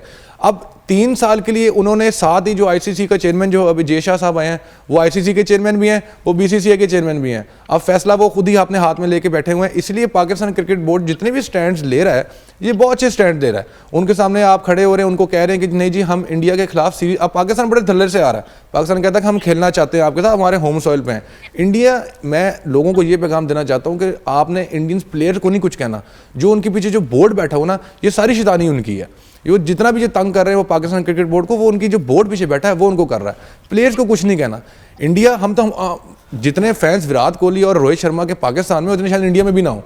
हम उनको वेलकम करते हैं, लेकिन इंडिया का बोर्ड जो है, क्योंकि वो सेविंग मोड पे है, वो जरा कहता है कि नहीं जी हम पाकिस्तान को बहुत 2009 के जो वाकये के बाद से ना, वो इंडियन जो बोर्ड है ना, वो क्रिकेट को नीचे करता जा रहा है पाकिस्तान में। तो ये जो हाइब्रिड मॉडल है इस टाइम के लिए, चले ठीक है, पाकिस्तान ने एक्सेप्ट कर ली इस चीज को, लेकिन इससे ना डिस्टर्बेंस बड़ी क्रिएट होती है। अब देखिए एशिया कप वाला जो हाइब्रिड मॉडल हुआ उसमें कितनी डिस्टर्बेंस क्रिएट हुई। पाकिस्तान ने ट्रैवल किया, इंडिया ने ट्रैवल किया, तो ये एक ना सिस्टम नहीं है। आपका एक वेन्यू दी जाता है, उस पर खेला जाता है। ये पैगाम आईसीसी के लिए भी है और बीसीसीआई के लिए भी है कि यार अगर आप इतना बड़ा बोर्ड बनते हैं, क्रिकेट अपनी नेशन समझते हैं और आप अपने आप को इतनी टेस्ट क्रिकेटिंग नेशन समझते हैं, तो थोड़ा अपने अंदर करेज भी पैदा करें कि पाकिस्तान को फेस करने की। डेफिनेटली करेज की ज़रूरत है। एजाज, अपने जिस तरह से भी शमशेर भी बात करें, इसमें बहुत सारी चीज़ें इन्वॉल्व हैं जिसमें हम फाइनेंशियल एस्पेक्ट को बिल्कुल नज़रअंदाज नहीं कर सकते। इंडिया का बोर्ड या इंडियन जो क्रिकेट है वो एक बहुत बड़ा रेवेन्यू जनरेट करता है, और आईसीसी हमने देखा है कि हमेशा इस फाइनेंशियल एस्पेक्ट के आगे आके कहीं ना कहीं फ्लेक्सिबल हो जाते हैं इंडिया को लेकर। पाकिस्तान को अनफॉर्चुनेटली इस तरह के मामलात फेस करने पड़ते हैं, लेकिन चूंकि आईसीसी की ये जो चैंपियंस ट्रॉफी है जो हम होस्ट करें, इससे पाकिस्तान के लिए भी एक बड़ा फाइनेंशियल एस्पेक्ट से पॉजिटिव चीज थी, जिसको अब हम कहीं ना कहीं सफर करेंगे। Do you agree with that? अब देखें, हमें थोड़ा सा ना हकीकत के करीब तर होकर गुफ्तगू करनी चाहिए। जब पिछले जुम्मे आईसीसी हेडक्वार्टर में मीटिंग हुई थी, जो नियाजी साहब कह रहे हैं, यही हम सब पाकिस्तानियों का मौका था कि चैंपियंस ट्रॉफी को पाकिस्तान से बाहर नहीं जाने देना। लेकिन आपको और पाकिस्तान के क्रिकेट फैंस को ये मालूम होना चाहिए कि किसी भी क्रिकेट बोर्ड ने पाकिस्तान को वोट देने की हामी नहीं भरी है, इंक्लूडिंग अफगानिस्तान, इंक्लूडिंग श्रीलंका, और सबसे ज्यादा हमें बांग्लादेश पे तकिया था कि शेख हसीना की हुकूमत जाने के बाद जो नई रजीम आई है वो थोड़ा भारत से खार खाते हैं तो हमें वोट दे देंगे। उनको भी भारत के साथ क्रिकेट सीरीज खेल के रेवेन्यू जनरेट करना होता है। तो अब तक जितनी हमने क्रिकेट करवाई है पाकिस्तान के क्रिकेट बोर्ड्स के लोगों ने, ये सारा कसूर उन लोगों का है। आज हम जिस मुश्किल में खड़े थे, भारत ने साफ इनकार कर दिया कि हम नहीं आ रहे हैं। अब सिंपल सी बात है, एक मुल्क को 28 साल बाद इवेंट मिला है और एक शरारती पड़ोसी कह रहे हैं कि यार मैं आपके मुल्क में नहीं आता, तो ये बड़ा दानिशमंदाना फैसला है। जज्बाती होने के नाते मैं ये कह सकता हूं कि नहीं इंडिया नहीं आ रहा तो हमें फिर चैंपियंस ट्रॉफी छोड़ देनी चाहिए थी। लेकिन 28 साल बाद 1996 के बाद हमें टूर्नामेंट मिला, वो एक शरारती पड़ोसी जिसने हर वक्त ही मसला क्रिएट करना है, वो नहीं आ रहे, वो दुबई में खेल रहे हैं। लेकिन हम इंग्लैंड को होस्ट करेंगे, ऑस्ट्रेलिया को होस्ट करेंगे कराची में। पाकिस्तान 19 फरवरी को जब चैंपियंस ट्रॉफी का आगाज होगा तो ग्रैंड सेरेमनी होगी। और जो फार्मूला तय हुआ है, मैं वो आपके देखने वालों को बता दूं कि अगर इंडिया फाइनल के लिए क्वालिफाई करेगा तो फाइनल दुबई में होगा। अगर इंडिया फाइनल के लिए क्वालिफाई नहीं करेगा तो हम सब फिरोजपुर रोड, गुलबर्ग, लाहौर में चैंपियंस ट्रॉफी का फाइनल देखेंगे। ये पाकिस्तान ने उनसे बात मनवाई है। So it's good. मैं इस चीज़ से बिल्कुल डिनाई नहीं कर रही हूँ और शमशेर का पॉइंट ऑफ व्यू अपने हिसाब से ठीक है। मुझे लगता है आप बिल्कुल रियलिस्टिक अप्रोच के साथ बात करें कि अगर हम इस चीज़ को बिल्कुल इस बेस के ऊपर नहीं छोड़ सकते कि इंडिया नहीं आ रहा तो हम अपनी चैंपियंस ट्रॉफी। एक और चीज, आपने पैसों की बात की है, मैं ऐड कर दूं। जी। पाकिस्तान क्रिकेट बोर्ड ने 4-5 मुतालबात रखे थे आईसीसी के सामने और ये बहुत बड़ी लड़ाई हो चुकी थी पिछले एक हफ्ते के दौरान। यहां तक मैं आपको बताऊं कि अगर पाकिस्तान क्रिकेट बोर्ड को कल बीसीसीआई के लोग इस मॉडल को तस्लीम करने की हामी ना भरते तो मोहसिन नकवी साहब और पाकिस्तान की हुकूमत ये माइंड बना चुके थे कि वो शायद भारत के साथ हर तरह के खेल के रवाबित पाकिस्तान खत्म करने का ऐलान कर देता। ये धमकी पाकिस्तान क्रिकेट बोर्ड ने लगाई नहीं है, लेकिन लाहौर से ये पाकिस्तान माइंड बना के गया था। अगर इस बार इन्होंने रखना डाला तो हम इनके साथ फ्यूचर में किसी भी आईसीसी टूर्नामेंट में नहीं खेलेंगे। और फिर दूसरी बड़ी चीज, जो सबसे बड़ी कामयाबी हमें मिली है, रेवेन्यू पाकिस्तान का जनरेट होने जा रहा है। जो 5 मैचेस पाकिस्तान से बाहर होने जा रहे हैं चैंपियंस ट्रॉफी के, उसकी पाकिस्तान को आईसीसी ने कंपनसेशन देने का ऐलान किया है। इसके अलावा पाकिस्तान क्रिकेट टीम 2026 के T20 वर्ल्ड कप में अपने तमाम मैचेस वो श्रीलंका में खेलेगी। वो पाकिस्तान टीम खुद इंडिया ट्रेवल नहीं करेगी। इंडियन क्रिकेट टीम जो इंडिया पाकिस्तान का टाकरा होगा वो कोलंबो में आके खेलेंगे। ये बात भी पाकिस्तान ने मनवा ली है। तो पाकिस्तान के पास सिर्फ एक ही नेगेटिव चीज है कि भारत नहीं आ रहा। भाई वो पड़ोसी आपको 28 साल तक उसने आपको टूर्नामेंट नहीं लेने दिया है। हाँ। तो अब वो नहीं आ रहा तो अपना इवेंट तो करवाएं हम। अच्छा, वो मैं हरभजन सिंह की भी एक स्टेटमेंट पढ़ी थी इजाज के, वो कहते हैं कि जी अगर पाकिस्तान नहीं आएगा तो हमें फर्क नहीं पड़ेगा। वैसे तो फर्क हमें भी नहीं पड़ेगा, लेकिन हमारा मसला ये था कि हम होस्ट कर रहे थे। नो, वो अपनी शिकस्त तस्लीम कर रहे हैं। भारत जैसा ताकतवर क्रिकेट बोर्ड 2026 के T20 वर्ल्ड कप में इंडिया पाकिस्तान गेम वो 1.25 लाख लोगों के सामने अहमदाबाद में खेलना चाहते थे। हम उनको 34,000 करोड़ के सामने कोलंबो श्रीलंका अपने दोस्त मुल्क में उनको बुला के चलिए, तो आपने बड़ी अच्छी बातें की। आप बड़े ऑप्टिमिस्टिक जर्नलिस्ट हैं एंड आई एम ग्लैड कि आपने बहुत अच्छी बातें बता के हमारे जो दिल में वो एक छोटी सी बात थी ना कि अल्लाह हम नहीं, इंडिया नहीं आ रहा, खेल नहीं रहे, क्या हो गया। लेकिन मैं अब इस बात पे खुश हो रही हूँ और एक्साइटेड हो रही हूँ कि अच्छी बात है कि जहां हमने उनकी एक बात पे हम कहीं ना कहीं बैकफुट पे गए तो हमने 10 बातें मनवाई भी हैं and I am glad. Do you agree? बिल्कुल, मैं एजाज भाई की बात से बिल्कुल एग्री करता हूँ, क्योंकि अगर आपने लास्ट टाइम इंडिया जाके खेला था तो अब इंडिया की बारी बनती थी कि पाकिस्तान आके खेलें। अब जब 2026 का T20 वर्ल्ड कप है, पाकिस्तान बिल्कुल हाइब्रिड मॉडल उनके सामने रखे, उनसे अपनी बात मनवाए और वो मनवा चुके हैं, वो मनवा चुके हैं। और उन पाकिस्तान को चाहिए कि बिल्कुल इंडिया ट्रैवल करे, आके दूसरी टीमें ट्रैवल करें, कोलंबो में श्रीलंका में आके हाइब्रिड मॉडल पे आप T20 वर्ल्ड कप खेलें। पाकिस्तान को चीज़ मनवानी चाहिए। अव्वल तो बीसीसीआई ने बड़ी ज्यादती ये की है कि उन्होंने जब पाकिस्तान ने ट्रैवल करना था वर्ल्ड कप खेलने के लिए इंडिया, तो उन्होंने यही बात मनवाई थी कि नेक्स्ट टाइम जब भी कभी कोई इवेंट होगा पाकिस्तान में, उनको पता था चैंपियंस ट्रॉफी हमने बड़े एंड टाइम पे आके गंद मारना है, तो उन्होंने एज यूजुअल वो हरकत किया। जो बोर्ड जो है वो, अब ये रियलिस्टिक बात अगर एजाज भी करें, मैं थोड़ी सी और रियलिस्टिक बात आपको कर देता हूँ। ये 2009 के बाद से लेके इंडियन क्रिकेट बोर्ड लगातार पाकिस्तान क्रिकेट बोर्ड के पीछे पड़ा हुआ है कि हमने इनकी क्रिकेट डेड करनी है। ये आपकी सोच है कि जब ऑस्ट्रेलिया इंग्लैंड की टीम हमारे पाकिस्तान में ट्रेवल करती हैं, आती हैं, खेलती हैं, इनको आग लगी होती है पीछे बैठ के। ये सारे जो है ना, ये शोएब अख्तर और वसीम अकरम के मुंह बड़ा अच्छा बनते हैं, इनकी ट्वीटें आप कभी पढ़ें, आप यकीन करेंगे इनको इतनी आग लगती है। जितने इनके फॉर्मर प्लेयर, सहवाग हो गया, इरफान पठान हो गया, हरभजन सिंह हो गया, ये सारे इनको शदीद किस्म की आग लगती है कि पाकिस्तान में टूर्नामेंट क्यों हो रहा है। अब इस बार भी इनको यही आग लगी कि चैंपियंस ट्रॉफी, डिफेंडिंग चैंपियन, इनके हम होम पे जाके खेलेंगे, हम कैसे खेल सकते हैं, हमने तो उनकी क्रिकेट नीचे करनी थी। ये बड़ी रियलिस्टिक बात है। ये खुद नीचे हो रहे हैं कहीं ना कहीं इस सारी हरकत से। बाकी बोर्ड, अगर इंग्लैंड आके खेल रहा है, ऑस्ट्रेलिया खेल रहा है, बड़ी सारी टीम्स आ रही हैं, इनको क्या यहाँ पे सिक्योरिटी थ्रेट है? छोटी सी कोई बात नहीं, खुद ही अपनी जो कह ले हमारी होस्ट, छोटी सी बात मैं ऐड अप करना चाहूंगा। ये वही चीज है, अगर आप लाइफ में देखें ना, किसी बंदे पे केस हुआ होता है तो वो कमजोर बंदा होता है, वो केस लड़ होता है, एंड टाइम वो जीत जाता है। तो पाकिस्तान भी बीइंग जरा कमजोर बोर्ड, वो इंडिया के सामने लड़ रहा है। लेकिन ये मोहसिन नकवी को दोबारा मैं क्रेडिट दूंगा एक अच्छी चीज के पिछले कुछ साल डेढ़ में कि उन्होंने झाका खोला है आइंदा आने वाले लोगों के लिए जो बोर्ड में जो सर्विस करेंगे कि आप पाकिस्तान के लिए आप स्टैंड जरूर लें। एजाज साहब, वाकई ये आगे एक प्रेसिडेंट अच्छा सेट हुआ है कि हम अपनी बात के ऊपर मनवाने के लिए अगर स्ट्रिक्ट स्टैंड अपनाया जाए तो कहीं ना कहीं हम फ्लेक्सिबल होते हैं तो बात मानी भी जाती है। देखिए, मैं थोड़ा सा न्याजी साहब से डिसएग्री करूंगा कि भारत हमारी क्रिकेट को खत्म करने की या हमें नीचा दिखाने की कोशिश कर रहे हैं। हम खुद अपने दुश्मन बने रहे हैं पिछले आप 10 साल या 15 साल उठा के देख लें। जो भी वजीर आजम आता है वो अपना चेयरमैन लगा देता है। कभी हम शुगर मिल का मालिक चेयरमैन लगा देते हैं, कभी आप जैसा एक एंकर हम उठा के एंकर पाकिस्तान क्रिकेट बोर्ड का मेरे जैसा ना कहें एंकर कहते मेरे जैसा ना कहें। तो हम लोगों ने सिलेक्टर्स बदल देते हैं। दुनिया की जो बाकी जो मुमालिक हैं वहां पे बड़े तहम्मुल के साथ फैसले किए जाते हैं, लेकिन मोहसिन नकवी को भी किसी न किसी हद तक ये अंदाजा है कि अब साहब इस मुल्क में कोई पता नहीं चलता कि कौन कितनी देर इख्तियार में है। लेकिन ये इसीलिए डॉक्यूमेंट होने जा रहा है और ये आईसीसी के होस्टिंग रूल्स के अंदर शामिल होने जा रहा है। लेकिन ये 3 साल की डील है। इंडिया ने बड़ी कोशिश करके एक बात मनवाई कि उन्होंने 2031 का वर्ल्ड कप इसके अंदर ऐड नहीं किया, लेकिन अगर 2026 में हम श्रीलंका में जाके खेलते हैं और दोनों मुल्कों के ताल्लुकात ठीक नहीं होते हैं तो हमें बाहर जाके खेलना चाहिए। बाकी मैं सिर्फ एक बात करना चाहूंगा, अब चैंपियंस ट्रॉफी पाकिस्तान के पास आ गई है, शरारती पड़ोसी नहीं आ रहा। अब हमारे जो लोग हैं, हमारे पिंडी और कराची और लाहौर के जो लोग हैं साहब, जरा उनको कुछ दिन तक सैक्रिफाइस करना पड़ेगा। रोड्स ब्लॉक रहेंगे क्योंकि टीम के कॉन्वॉय जाएंगे। हमें 26 साल बाद टूर्नामेंट मिल रहा है तो हमें अपनी हुकूमत, अपने सिक्योरिटी इदारों के पीछे खड़े होने चाहिए और हम सब पाकिस्तानियों को मिलकर इस टूर्नामेंट को कामयाब करना चाहिए, क्योंकि ये शरारती पड़ोसी कहीं ना कहीं शरारत करने की जुर्रत कर सकते हैं। ये याद रहना चाहिए। बिल्कुल ठीक बात है। और मैं आपकी ये टर्म जो शरारती पड़ोसी वाली है इसको चोरी करने लगी हूँ और अगली बार मैं हमेशा इंडिया के बजाय शरारती पड़ोसी का लफ्ज इस्तेमाल करूंगी। Thank you very much, thank you very much Ejaz, बहुत शुक्रिया कि आप तशरीफ लाए। शमशेर, कंक्लूडिंग नोट आपका जल्दी से।